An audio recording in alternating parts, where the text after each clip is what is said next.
Should I start reselling is something that you should be asking yourself before you start. As we end 2024 and go into the year 2025, I have 7 different things that you should think about before you start. And then at the end, I'm going to share exactly what I would do if I were to start over in 2025. The first thing that I really think you should think about is, do you have the time to commit to reselling?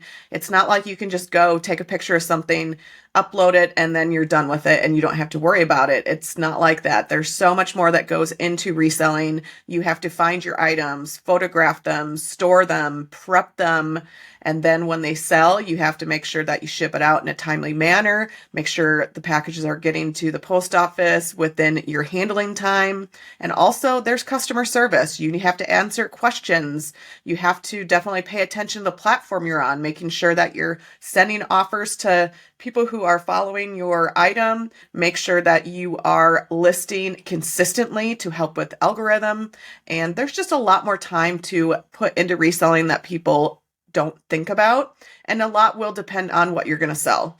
That would be the next thing I would ask myself. What do I want to sell? You could start like a lot of people do. Look around your house. What have you not used in the last year or the last 6 months?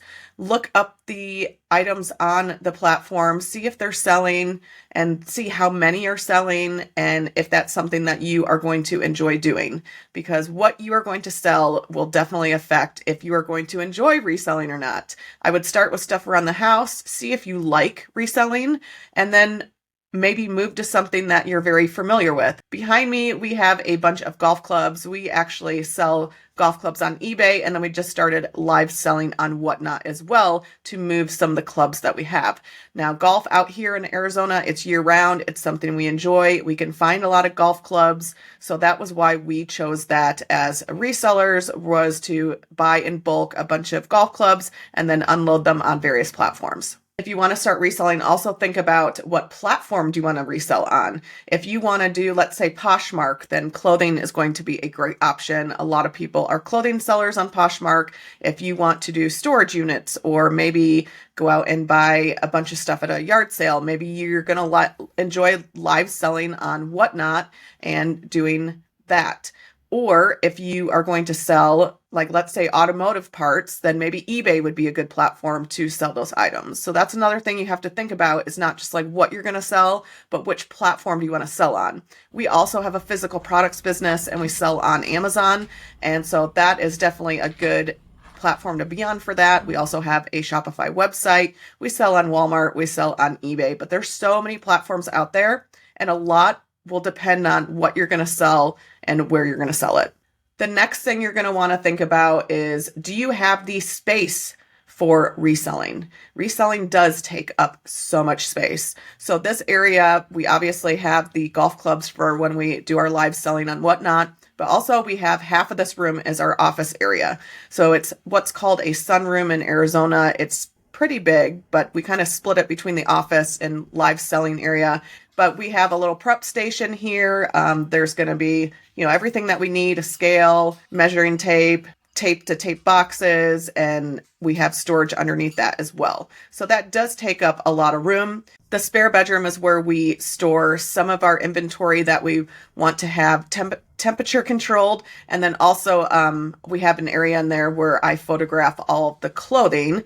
And then 9 times out of 10, I can photograph items on our dining room table, such as like shoes, electronics, items that are smaller. But with clothing, especially if you are planning on selling clothing, you need a lot of space to be able to photograph shirts and pants. And so that's just something that you should really think about. Like, do you want to spend the time having to put together, like what I have? It's a foam board, and then over it I put white felt on one side, black felt on the other. And that is where I flat lay all the clothing to photograph. I also have a spot on the wall where I hang things and photograph those, so it gives the buyer a different angle of the item. Not only do you need space for the photographing of the item, you're also going to need space for shipping and also storing the item, having an inventory system. Are you going to put everything in bins? Are you going to put them on racks? You're going to need a lot of space for that. And that's just things that people don't think about, and you start small, and then before you know it, you've run out of space. Just making sure that you have the designated space to commit to reselling. Now, I know I am very guilty of this, but you really have to think about, are you a self-starter? And can you put in the effort that is needed to grow a reselling business? One of the things you're going to have to do is be very disciplined. Maybe you have that full-time job or that part-time job, and you're going to add in reselling. You have to make sure that you are being consistent with reselling. There should be days where you're going out and you're finding inventory, days where you're going to spend listing the items or at least photographing them so you can save up like a draft bank and have stuff that you can list daily. So being organized, being a self-starter, that is very important in reselling, because you don't have anybody behind you unless you're going to do it with like a spouse or a friend or a mom or something like that. Then you have somebody who can kind of help you along, but in the end, it's going to be you. So are you type of person that you don't need anybody telling you what to do? You're going to make sure that you execute the things that are needed to be done. The next thing to think about is, do you live in an area where you can get consistent inventory? If you are going to start with items around your house, you're probably going to eventually run out. You're going to need a different source. Do you have different stores around you, retail stores where you can go and find inventory? Do you have thrift stores?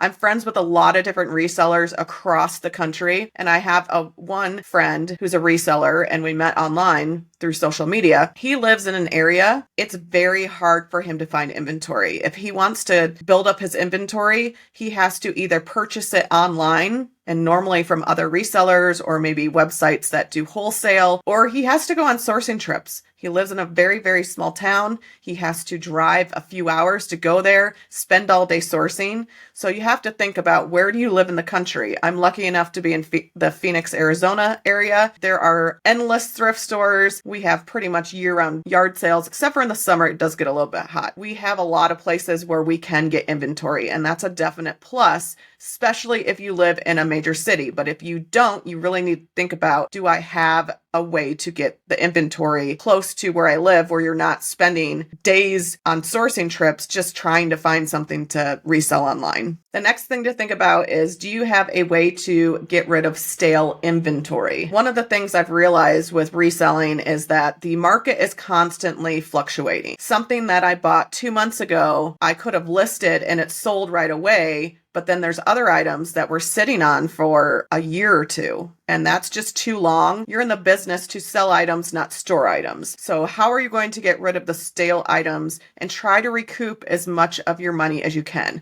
So if you do live in an area where yard sales are very popular, garage sales are popular, that's a good avenue to unload product. But also thinking about, what is my expectation when I list an item? Is there going to be a time limit when I'm like, okay, I'm going to get rid of the stale inventory, the stuff that's just been sitting, I'm going to keep marking it down to a certain amount. And then if I know that I'm going to lose money, I'm going to delist it and I'm going to try to unload it elsewhere. Now, one of the shifts I've seen for Q4, and if you're unfamiliar with that is, it's Q4. It's at the end of the year. So it's the holiday time. Christmas time is here, whatever you celebrate for the holiday. And that's going to be October, November, and December. And those are usually, historically, they are our busiest reselling months. Like, we do so well during Q4.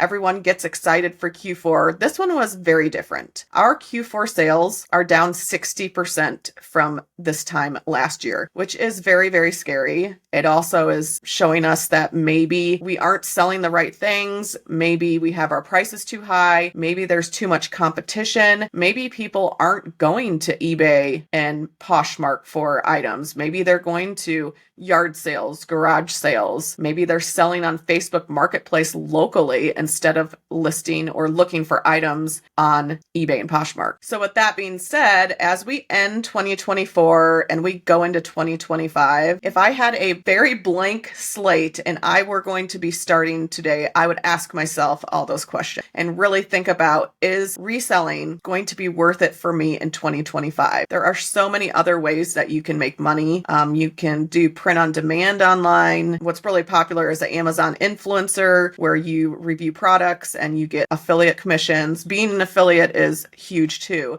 But if I were to start reselling, I would definitely start with just stuff around the house, because if you don't, then you already are investing in reselling, and there's lots of expenses that come with it. So when you sell an item, you need to make sure that you have tape, you have a scale, you have boxes or poly mailers. So there is initial upfront expense. Even if you're using free items, you're still going to have to invest a little bit for those shipping supplies and other supplies for reselling. Even your photo area, like where are you going to photograph? Are you going to just use your wall? Are you going to use your floor? Are you going to make something like I did with the foam board? And then another thing is, where are you going to keep your inventory? You might have to go out and buy a couple plastic bins. So if I were to start, I would start with free items because they will help pay for the initial expenses of reselling. If you want to know what other supplies we use for reselling, or maybe like the poly mailers we use for clothes, some of the boxes that we buy for golf clubs, I'll link our Amazon storefront. It's the influencer page down below. It is an affiliate link if you do click on it and go to Amazon to purchase those items. I would also start on one platform. So like when I was talking about what you sell is going to influence where you sell it. If you're going to do just clothing, maybe you have a closet and you have clothes that you have not worn, they're new with tags, Poshmark might be a really good option for you. Start with Poshmark, learn the platform. Each platform's different. Poshmark, buyers pay for shipping and you get a shipping label. You don't have to worry about weighing a package unless it's over 5 pounds. For a majority of packages that you are going to ship out on Poshmark, the buyer buys the item and then you get the shipping label in your email or the QR code, and that's it. You don't have to worry about it. On eBay, on the other hand, you need to make sure you have a digital scale for weighing items. You have to put in the weights and dimensions, and then you have to figure out which shipping service would be best for that item. So each platform is a little different.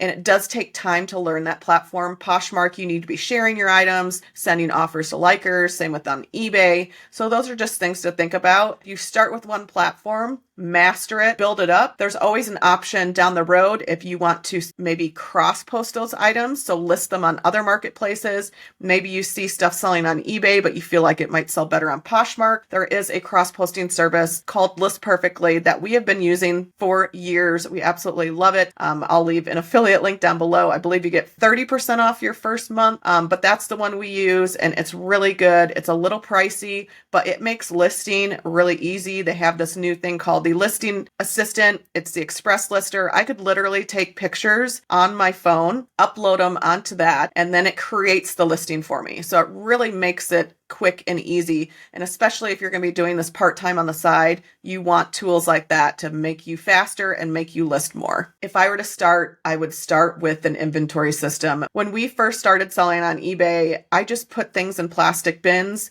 thinking, oh, I don't need to mark them with anything. I'll remember where that item is. And then 6 months down the road, that item sells. And you're like, where did I put that item? And you're spending time digging through the bins when really you should be spending your time doing other things. So what I would do is have some sort of inventory system. What we use in our garage is we have the black and yellow totes that we bought from Costco. And then on the outside, I put the number. When I go to list the item, I am able to put in the custom SKU or somewhere in the listing where that item is. It saves me a bunch of time. When that item sells, I know exactly which bin to look in. Last thing I would do is I would connect with local resellers. We have made friends with several resellers in the Phoenix area, and it has been so nice to have somebody to talk to who knows about reselling. Bounce ideas off of them. They could be your support system if you sell something on eBay and don't know how to put in the weights and dimensions or something when you sell your first item. At least you have someone there that can help you.